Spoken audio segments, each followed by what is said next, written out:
Hi friends, అందరికీ నమస్కారం. ఈరోజు కథ వినే ముందు మీరు కనుక నా ఛానల్ని సబ్స్క్రైబ్ చేసుకోకపోతే దయచేసి తప్పకుండా సబ్స్క్రైబ్ చేసుకొని నాకు సపోర్ట్ చేయండి. ఈ ఛానల్లో మంచి మంచి కథలను మీ ముందుకు తీసుకొస్తాను. మీరు చేసే సబ్స్క్రైబ్ నా ఛానల్ గ్రోత్కి ఎంతో సహాయపడుతుంది, నాకు ప్రోత్సాహాన్ని ఇస్తుంది. ఇక ఈరోజు కథ విందాం. అమెరికా నుంచి భారత్కి అప్పుడే వచ్చాను. ఎయిర్పోర్ట్ బయట వచ్చేసరికి వాన మొదలయ్యింది. కారులో కూర్చున్నాను, కానీ ట్రాఫిక్ భయంకరంగా ఉంది. డ్రైవర్ మెల్లగా అన్నాడు, సార్, ట్రాఫిక్ క్లియర్ కావాలంటే టైం పడుతుంది. కిటికీ బయట చూస్తూ ఉన్నాను. రోడ్డుకి అటువైపు ఒక చిన్న పాతబడ్డ హోటల్. వానలో ఎవరో పాత్రలు తోముతున్నారు. ఆమె చేతులు వణుకుతున్నాయి, పెదవులు వణుకుతున్నాయి, శరీరం అంతా చలితో వణుకుపోతుంది. ఆమె వెనక ఒక వృద్ధుడు, ఒక చేతిలో కర్ర, మరో చేతిలో పాత గొడుగు ఆమె వైపు పట్టుకుని ఉన్నాడు. తన చేతులు తడుస్తున్న ఆమెపై వాన పడకుండా కాపాడుతున్నాడు. వాళ్ళని గమనించగానే నా గుండెల్లో ఒక్కసారిగా ఏదో కుదుపులాట జరిగింది. మొఖాలు, ఆ తీరు, ఆ వయసు అన్నీ కూడా పరిచయంగా అనిపించాయి. అంతలో గ్రీన్ సిగ్నల్ వచ్చింది. నేను అరవక తప్పలేదు. స్టాప్ ద కార్, ఆపండి. వానలో పరిగెత్తుకుంటూ వాళ్ళ దగ్గరికి వెళ్ళాను. ఆమె చేతిలో గిన్నె జారి నేలపై పడింది. వృద్ధుడు వెంటనే ఆమెను పట్టుకున్నాడు. ఆ క్షణంలో గుర్తొచ్చింది. కళ్ళల్లో నీళ్లు, గుండెల్లో దడ. అవును, వాళ్ళెవరో కాదు, మా నానమ్మ, తాతయ్య. వానలో తడుస్తూ పాడుబడ్డ హోటల్ వెనుక పని చేస్తున్నారు. నా కళ్ళు కదలలేకపోయాయి. గుండె మాత్రం విరిగిపోయినట్టు అనిపించింది. మెల్లగా పిలిచాను, నాన్నమ్మ. ఆ ఒక్క మాట నా నోటి నుండి వచ్చినప్పుడు నాకు అనిపించింది అది వర్షంలో మునిగిపోతుందేమో అని. కానీ నానమ్మ ఒక్కసారిగా ఆగిపోయింది. ఆమె నెమ్మదిగా తిరిగి నన్ను చూసింది. మొదట ఆమె ముఖంలో గందరగోళం, ఆశ్చర్యం, తర్వాత నమ్మలేనట్లుగా పెద్ద కళ్ళతో ఇంతలో, బిడ్డ, నువ్వేనా? ఆమె శబ్దం వణికిపోతుంది. ఆ శబ్దంలో చల్లని వాన కంటే ఎక్కువ వణుకు, ఎక్కువ బాధ. నేను దగ్గరగా వెళ్ళి, నానమ్మ, మీరిక్కడేం చేస్తున్నారు అని అడిగాను. ఆ చేతులు చల్లగా ఉన్నాయి, పూర్తిగా తడిసిపోయాయి. బిడ్డ, అకస్మాత్తుగా ఇక్కడెలా? నువ్వు అమెరికాలో ఉన్నావు కదా? మాటలు వణుకుతున్నాయి, రావడం లేదు. ఆమె పెదవులు కూడా వణుకుతున్నాయి. నేను మెల్లగా ఆమెను నిలబెట్టాను. తాతయ్య కూడా దగ్గరికి వచ్చాడు. వాళ్ళు ఎలా ఉన్నారంటే కంటికి చెప్పలేనంత, కనిపించలేనంత బలహీనంగా, వంగిపోయినట్లుగా, మసకబారిపోయినట్లుగా. అంతకన్నా బాధ కలిగించేది ఏదంటే వాళ్ళ దగ్గర ఒక ప్లాస్టిక్ కవర్ మాత్రమే ఉంది. అది వాళ్ళు పనిచేసే సామాను. నేను వాళ్ళను చూసి తట్టుకోలేకపోయాను. ముందు కారులోకి రండి, వాన ఆగదు. వాళ్ళు ఏమీ మాట్లాడలేదు. నేను నానమ్మ చేతిని పట్టుకుని తాతయ్య కర్ర తీసుకున్నాను. వాళ్ళు నడుస్తూ వస్తున్నారు. వారి పాదాలు నిజంగానే వణికిపోతున్నాయి. చిన్న గుంటలు, వాన నీళ్లు. నాకు గుండె కదిలిపోయినట్టు అనిపించింది. కారు దగ్గరికి వచ్చాక డ్రైవర్ వెంటనే ఆ యొక్క గొడుగుని పట్టుకునే ప్రయత్నించాడు. నేను అతనికి అడ్డం పెట్టాను. పర్వాలేదు, నేను చూసుకుంటాను. కారు లోపల వాళ్ళని కూర్చోపెట్టాను. తర్వాత నేను నా డ్రెస్ తీయగా నా చొక్కా మొత్తం తడిసిపోయింది. కారు లోపల మొదట నిశ్శబ్దం. లోపల హీటర్ పెట్టించాను. నానమ్మ చేతులు ఇంకా వణుకుతున్నాయి. తాతయ్య జాగ్రత్తగా ఆమె పక్కన కూర్చున్నాడు. అతని కళ్ళల్లో ఆయన ఉన్నాడు అని ఆమెకి భరోసా. వాళ్ళు నన్ను చూస్తున్నారు, నేను వాళ్ళను చూస్తున్నాను. ఎవరు మొదట మాట్లాడలేదు. కొన్ని క్షణాలు నిశ్శబ్దం తర్వాత నేను నెమ్మదిగా అడిగాను, నానమ్మ, మీరిక్కడ పని చేస్తున్నారు ఏంటిది? ఆమె తలదించుకుంది. అవును బిడ్డ, 2 నెలలయ్యింది. 2 నెలలా? నాకు శ్వాస ఆగిపోయినట్లయింది. తాతయ్య మెల్లగా అన్నాడు, మాకు వేరే దారి లేకపోయింది బాబు. ముందు మీరంతా తడిబట్టలతో కూర్చున్నాడు, హోటల్కి వెళ్దాం. వాళ్ళు ఏమీ ఎదురు మాట్లాడలేదు. వాళ్ళ దగ్గర చెప్పడానికి కూడా పదాలేమీ లేవు. కారు నడుస్తుండగా నానమ్మ కిటికీ బయట వర్షం చూస్తుంది. ఆమె కళ్ళల్లో పెద్దగా నీళ్లు లేవు, కానీ నిశ్శబ్దంలో చాలా కన్నీళ్లు వచ్చాయి. కారు నెమ్మదిగా హోటల్ వెనకాలన్న హాస్పిటల్ పక్కన ఒక చిన్న గది దగ్గరికి తీసుకెళ్లమన్నారు. అది వాళ్ళు నిద్రిచ్చే గది. చాలా చిన్నదిగా ఉంది. అందులో ఒక పాత కాట్ బెడ్, ఒక బకెటు, ఒక పాత ఫ్యాను, చివరిగా తడి దుస్తులు ఆరేసేందుకు ఒక చన్నటి తీగ. నానమ్మ ఆ గదిని నేను చూశాక నా మనసు బాధతో కృంగిపోయింది. బిడ్డ, రూమ్ చిన్నదిగా ఉంది కదా అంది. ఆ మాటలు నాకు కత్తుల్లాగా తగిలాయి. నేను వెంటనే చెప్పాను, ఇక్కడెవరూ ఉండరు, ఇది మీకు సరిపడే స్థలం కాదు. తాతయ్య మెల్లగా నన్ను చూసి, బాబు, మీ నాన్న మమ్మల్ని ఇక్కడే వదిలి వెళ్ళిపోయాడు.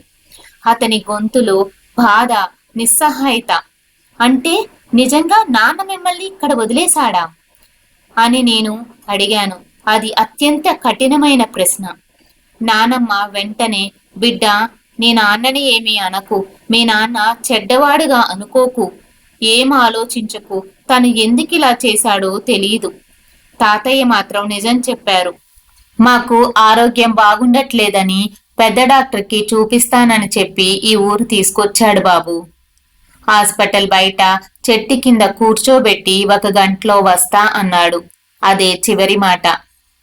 తాతయ్య చెబుతున్నప్పుడు నాన్నమ్మ కంటతడి పెట్టింది. అది చూసి నా గుండె కరిగిపోయింది.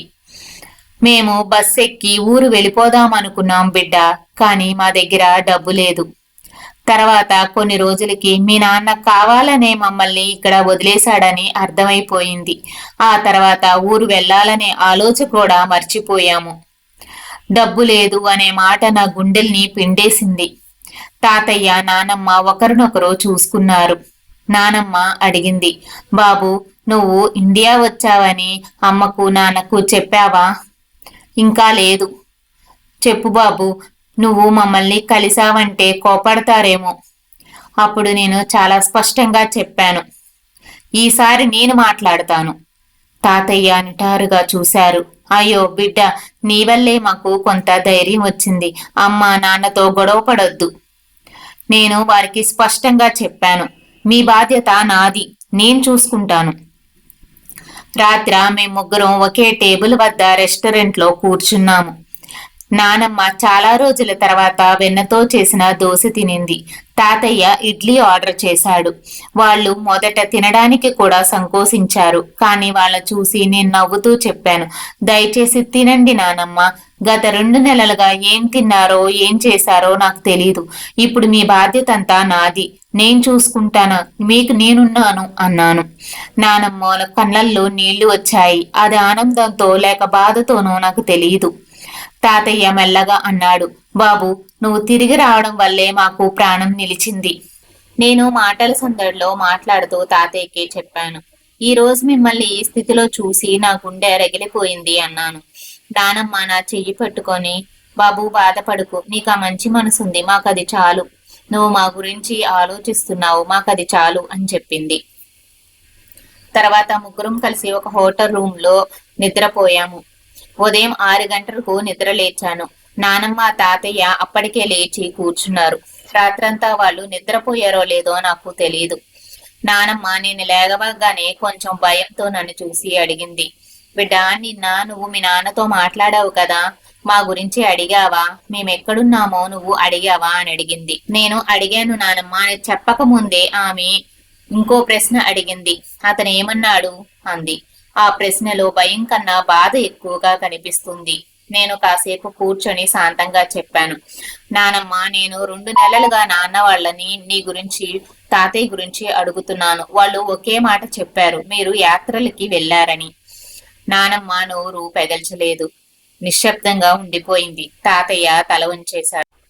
తర్వాత నేను నానమ్మ తాతయ్యతో నిన్న మాట్లాడిన విషయం చెప్పాను. నిన్న కూడా నాన్నని అడిగినప్పుడు వాళ్ళు యాత్రలకి వెళ్లారు బాబు అని చెప్పాడు. ఈసారి షిరిడి వెళ్లారు నాయన అని నాతో అబద్ధం చెప్పారు నానమ్మ అని చెప్పాను.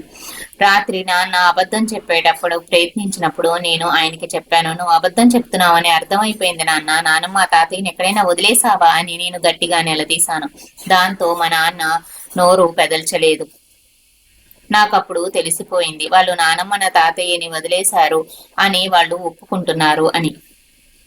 నేను నాన్నకి క్లియర్ గా చెప్పేశాను, నానమ్మ తాతయ్య ఇంటికి వస్తేనే నేను మన ఇంట్లో అడుగు పెడతాను అని.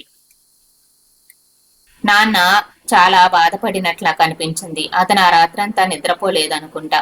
మొదటిసారి తన తప్పు తన హృదయాన్ని తెలిసినట్లుగా అనిపించింది నాకు. తర్వాత రోజున నా ఆసుపత్రికి పరిగెట్టాడు. నానమ్మ తాతయ్య చివరిసారి ఏ హాస్పిటల్కి తీసుకెళ్లి తను వదిలేశాడో ఆ హాస్పిటల్కి నాన్న బయలుదేరాడు. అక్కడికి వెళ్ళాడు. హాస్పిటల్ గేట్ దగ్గర రాగానే తనకి పశ్చాత్తాపం మరియు ఒక విచారకరమైన ప్రశ్న. నేను నిజంగా నా తల్లిదండ్రులను ఇలా వదిలేశాను, నేను మనిషినేనా అని తను పశ్చాత్తాపడడం ప్రారంభించాడు. తర్వాత నాన్న రిసెప్షన్ లోకి వెళ్ళి అక్కడున్న సిస్టర్ ని అడిగారు. 2 నెలల కిందట ఇక్కడ వృద్ధ దంపతులు ఉండాలి, వాళ్ళు ఇప్పుడు ఎక్కడున్నారో మీకు తెలుసా, వాళ్ళని చూసారా అని అడిగారు. అవును సార్, వాళ్ళు ఇక్కడే ఉండేవారు. రోజు కూడా కొడుకు వస్తాడని చెప్పి ఆ చెట్టు దగ్గర కూర్చొని పొద్దున్నుంచి సాయంత్రం కొడుకు కోసం ఎదురు చూసేవారు సార్. వాళ్ళు అలా ఎదురు చూసిన రోజులు చాలా రోజుల తర్వాత ఇప్పుడు కనిపించటం లేదు. ఎక్కడికి వెళ్లారో నాకు తెలీదు అని సిస్టర్ చెప్పింది. లోపల కేర్ టేకర్ రూమ్ ఉంటుంది, అక్కడికి వెళ్ళి అడగండి తెలుస్తుంది అని అనగా నాన్న లోపలున్న కేర్ టేకర్ రూమ్ కి వెళ్లారు.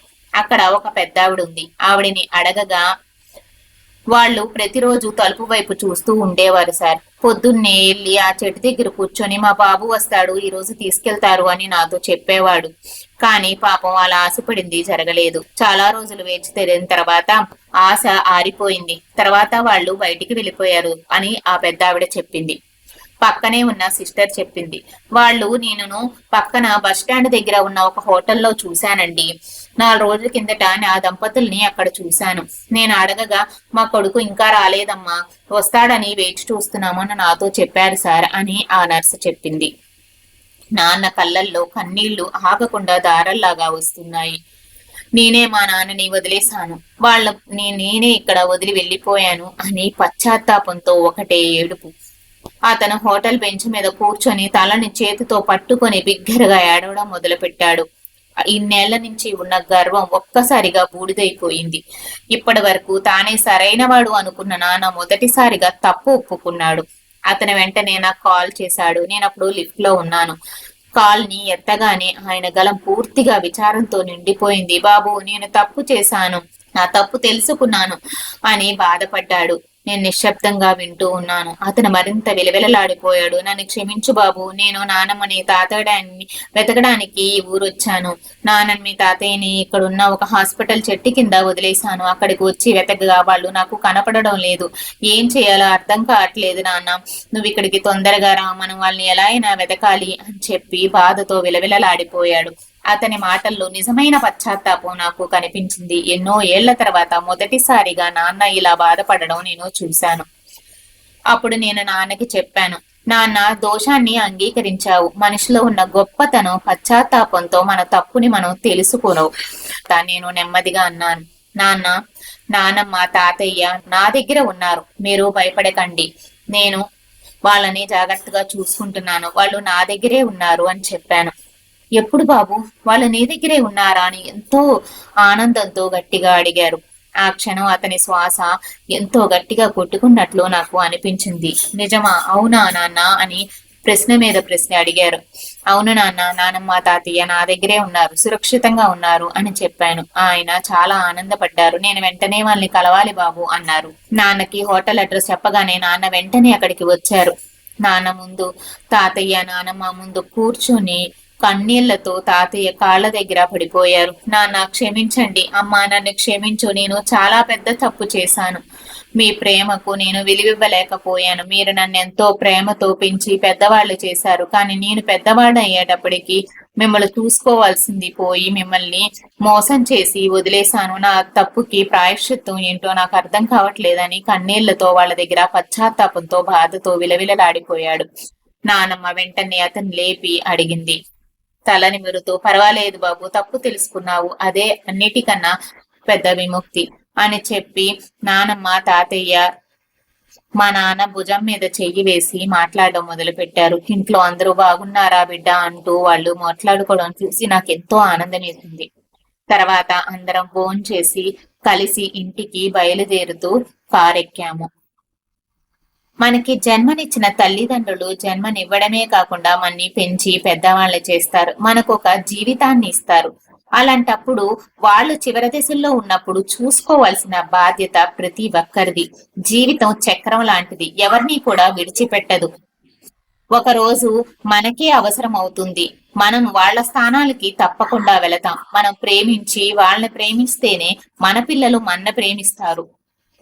ఈ కథ మీకు నచ్చిందా? నచ్చినట్లయితే తప్పకుండా నా ఛానల్ ని సబ్స్క్రైబ్ చేసుకొని ఈ వీడియోకి ఒక లైక్ చేయండి. మీ విలువైన అభిప్రాయాన్ని కమెంట్స్ ద్వారా తెలియచేయండి. ధన్యవాదాలు.